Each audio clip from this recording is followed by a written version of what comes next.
രണ്ടാമത്തെ പീഡന കേസിൽ രാഹുൽ മാങ്കൂട്ടത്തിലിന്റെ മുൻകൂർ ജാമ്യാപേക്ഷ അല്പസമയത്തിനകം പരിഗണിക്കും. തിരുവനന്തപുരം അഡീഷണൽ സെഷൻസ് കോടതിയാണ് ഹർജി പരിഗണിക്കുക. കേസ് കെട്ടിച്ചമച്ചതെന്നും KPCC പ്രസിഡന്റിന് വന്ന ഇമെയിലിന്റെ അടിസ്ഥാനത്തിലാണ് കേസെടുത്തതെന്നും രാഹുൽ ജാമ്യ ഹർജിയിൽ ചൂണ്ടിക്കാട്ടുന്ന ഉമേഷ് ബാലകൃഷ്ണൻ വാർത്തയുടെ വിശദാംശങ്ങളുമായി ചേരുകയാണ്. ഉമേഷ്, ഇത് ഹൈക്കോടതിയിൽ ആശ്വാസകരമായ ഒരു വാർത്ത രാഹുലിന് ലഭിച്ചിരുന്നു. ഇപ്പോൾ ഈ മുൻകൂർ ജാമ്യാപേക്ഷ കോടതി അല്പസമയത്തിനകം പരിഗണിക്കും. എന്താണ് വിശദാംശങ്ങൾ? അല്പസമയത്തിന് തന്നെ കോടതി പരിഗണിക്കും. അഡീഷണൽ സെഷൻസ് കോടതി 7 ആണ് ഈ കേസ് പരിഗണിക്കുന്നത്.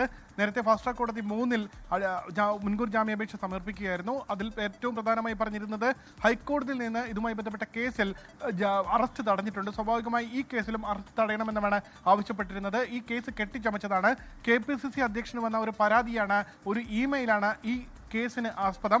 ഇതിൽ പരാതിക്കാരെയോ ഇതുമായി ബന്ധപ്പെട്ട വിഷയങ്ങളോ കണ്ടെത്താൻ പോലും കഴിഞ്ഞിട്ടില്ല. എന്നിട്ടാണ് ഇതുമായി ബന്ധപ്പെട്ട ഒരു കേസുമായി, കെട്ടിച്ചമച്ച കേസുമായി മുന്നോട്ട് പോകുന്നത് എന്നാണ് മുൻകൂർ ജാമ്യാപേക്ഷയിൽ പറയുന്നത്. പ്രധാനമായി അറസ്റ്റ് തടയണമെന്നുള്ള ആവശ്യമാണ് മുന്നോട്ട് വച്ചിരിക്കുന്നത്. എന്തായാലും ഇപ്പോൾ കേസ് കോടതി അല്പസമയത്തിനകം തന്നെ പരിഗണിക്കും. പ്രധാനമായി ഈ അറസ്റ്റ് തടഞ്ഞ് വാദം പിന്നീടാക്കാം എന്നുള്ള നിലപാടിലേക്ക് കോടതി പോകുമോ എന്നുള്ളതാണ് അറിയേണ്ടത്. നേരത്തെ ആദ്യ കേസിൽ രാഹുൽ മാങ്കൂട്ടത്തിന് വേണ്ടി ഹാജരായ അതേ വക്കീൽ ശാസ്തമംഗലം അജിത്ത് തന്നെയാണ് ഈ കേസിലും ഹാജരാകുന്നത്. എന്തായാലും അല്പസമയത്തിന് തന്നെ കേസ് പരിഗണിക്കും. പ്രധാനമായി അറസ്റ്റ് തടയുക എന്നുള്ള ആവശ്യത്തിൽ പ്രതിഭാഗം ഉറച്ചു നിൽക്കുകയാണ്.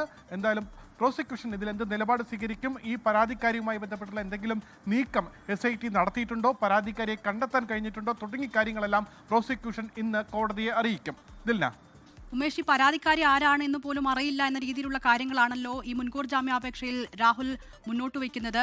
നേരത്തെ പെൺകുട്ടിയുടെ മൊഴിയെടുക്കുന്നതടക്കമുള്ള നടപടികളിലേക്ക് SIT കടന്നിരുന്നു. അതിൽ ഉള്ള പ്രതികരണമെല്ലാം വളരെ പ്രധാനപ്പെട്ടതാണ്. ഇക്കാര്യത്തിൽ എന്തെങ്കിലും പുരോഗതി ഉണ്ടായിട്ടുണ്ടോ? കഴിഞ്ഞ ദിവസം ഇതുമായി ബന്ധപ്പെട്ടുള്ള SITയുടെ നീക്കം അത് വേഗത്തിൽ മുന്നോട്ട് പോവുകയായിരുന്നു. SIT ആദ്യം ഈ ഒരു പരാതി വരുന്നത് ഒരു അനോണിമസ് ഒരു ഇമെയിലായിട്ടാണ്. ആ ഇമെയിലിൽ പേരോ മറ്റു വിവരങ്ങളോ ഉണ്ടായിരുന്നില്ല. എന്നാൽ തനിക്ക് നേരിട്ട ദുരനുഭവം, തനിക്ക് നേരിട്ട പീഡനം അത് കൃത്യമായി ആ ഇമെയിലിൽ വിവരിക്കുന്നുമുണ്ടായിരുന്നു. ആ ഇമെയിൽ KPCC അധ്യക്ഷനാണ് DGP കൈമാറിയത്. ആ DGP കൈമാറിയ അതിൻ്റെ അടിസ്ഥാനത്തിലാണ് കേസ് രജിസ്റ്റർ ചെയ്യുകയും ഇതുമായി ബന്ധപ്പെട്ട അന്വേഷണ സംഘത്തിന് ചുമതല നൽകുകയും ചെയ്തത്. എന്തായാലും ഈ ഇമെയിൽ പ്രകാരം തന്നെ ഇതുമായി ബന്ധപ്പെട്ട അതിജീവിതയെ കോടതി ബന്ധപ്പെട്ടു. കോടതി ബന്ധപ്പെട്ടതിൻ്റെ അടിസ്ഥാനത്തിൽ SIT സംഘം ബന്ധപ്പെട്ടു. SIT സംഘം ബന്ധപ്പെട്ടതിൻ്റെ അടിസ്ഥാനത്തിൽ താൻ മൊഴി നൽകാൻ തയ്യാറാണെന്ന് അറിയിക്കുകയും ചെയ്തു. പ്രാഥമിക വിവരങ്ങൾ SIT സംഘം ഈ അതിജീവിതയിൽ നിന്ന് ചോദിച്ചറിയുകയും ചെയ്തു. പ്രധാനമായ ഒരു ആശങ്ക അതിജീവിത പങ്കുവച്ചിരുന്നു. തൻ്റെ ഐഡന്റിറ്റി, തൻ്റെ പേര് വിവരങ്ങൾ പുറത്തു പോകുമോ, സൈബർ ആക്രമണം ഉണ്ടാകുമോ തുടങ്ങിയ കാര്യങ്ങളെല്ലാമാണ് പ്രധാന ആശങ്കയായി മുന്നോട്ട് വെച്ചത്. എന്നാൽ അത്തരത്തിൽ ആശങ്കയ്ക്ക് അടിസ്ഥാനമില്ല. പൂർണ്ണമായി സ്വകാര്യത സംരക്ഷിച്ചുകൊണ്ട് തന്നെ ആയിരിക്കും ഇതുമായി ബന്ധപ്പെട്ട നടപടിക്രമങ്ങൾ എന്ന് തന്നെ ഉറപ്പ് SIT സംഘം നൽകി. അതിൻ്റെ അടിസ്ഥാനത്തിൽ നാളെയോ ഇന്നോ ഇതുമായി ബന്ധപ്പെട്ട മൊഴി രേഖപ്പെടുത്താനുള്ള നടപടിക്രമങ്ങൾ SIT എടുത്തിരുന്നു. എന്തായാലും ഈ അന്വേഷണത്തിൻ്റെ ഇതുമായി ബന്ധപ്പെട്ട പ്രാഥമികമായ വിവരശേഖരണത്തിൻ്റെ വിവരങ്ങൾ ഇന്ന് പ്രോസിക്യൂഷൻ കോടതി അറിയിക്കാനാണ് സാധ്യത. പ്രധാനമായി രാഹുൽ ജാമ്യാപേക്ഷയിൽ പറയുന്നത് ഇത്തരം ഒരു മൊഴിയോ ഒരു പരാതിക്കാരിയോ ഇല്ല എന്നുള്ളതാണ്.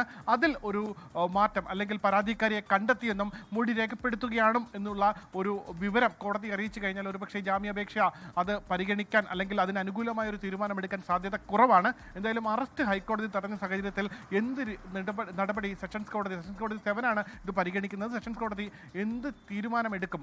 അറസ്റ്റ് പ്രാഥമികമായി തടയുമോ എന്നുള്ളതാണ് അറിയേണ്ടത്. അങ്ങനെയാണെങ്കിൽ അറസ്റ്റ് തടഞ്ഞു കഴിഞ്ഞാൽ സ്വാഭാവികമായി ഈ ഒളിവ് ജീവിതം രാഹുൽ മാങ്കൂട്ടത്തിൽ അവസാനിപ്പിക്കാൻ സാധ്യതയും കൂടുതലാണ്. എന്തായാലും കോടതിയുടെ ഇന്നത്തെ തീരുമാനം അത് നിർണായകമാണ്. കോടതി അല്പസമയത്തിന് തന്നെ ഈ കേസ് പരിഗണിക്കും. ഇതില്ല രണ്ടാമത്തെ പീഡന കേസിൽ രാഹുൽ മാങ്കൂട്ടത്തിന്റെ മുൻകൂർ ജാമ്യാപേക്ഷ അല്പസമയത്തിനകം പരിഗണിക്കും. തിരുവനന്തപുരം അഡീഷണൽ സെഷൻസ് കോടതി 7 ആണ് ഈ കേസ് പരിഗണിക്കുന്നത്. നേരത്തെ ഹൈക്കോടതിയിൽ ഒന്നാമത്തെ കേസിൽ അറസ്റ്റ് തടയുന്ന നടപടി ഉണ്ടായിട്ടുണ്ട്. എന്നതിൽ മുൻകൂർ ജാമ്യാപേക്ഷ 15-ാം തീയതിയാണ് പരിഗണിക്കുക. ഉമേഷ് ബാലകൃഷ്ണനാണ് വാർത്തയുടെ വിശദാംശങ്ങൾ നൽകിയത്. ലോകത്തെവിടെയായാലും ഏത് സമയത്തും 24 വാർത്തകളും ഓഗ്മെന്റഡ് റിയാലിറ്റി പാക്കേജുകളും എക്സ്പ്ലെയിനറുകളും വിശദമായി കാണാൻ ഞങ്ങളുടെ YouTube ചാനൽ നിങ്ങൾക്ക് സബ്സ്ക്രൈബ് ചെയ്യാം.